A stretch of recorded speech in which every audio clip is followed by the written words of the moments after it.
Hi hello friends, இன்றைக்கி சூப்பரான பன்னீர் recipe தான் பார்த்துக்கிறோம். அதுக்கு பன்னீர் நல்லா எடுத்து வாஷ் பண்ணிவிட்டு ஸ்கொயராக கட் பண்ணி எடுத்துக்கலாம்.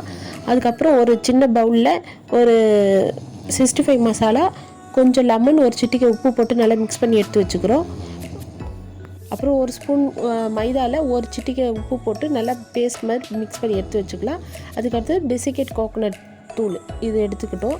அவ்வளோதாங்க. இந்த ஸ்கொயர் எடுத்து ஒன்றுத்தில் டிப் பண்ணி ஃபஸ்ட்டு மசாலாவில் நல்லா டிப் பண்ணிவிட்டு அதுக்கப்புறம் மைதாவில் டிப் பண்ணிவிட்டு அடுத்தது அந்த டெசிகேட் கோகோனட் பவுடரில் நல்லா மிக்ஸ் பண்ணி எண்ணெய் சட்டியில் எடுத்து பொரித்து எடுக்க வேண்டியதாங்க. ரொம்ப நேரம் பொரிக்கக்கூடாது, நல்லா கரெக்டாக பொரித்து எடுத்தால் போதும்.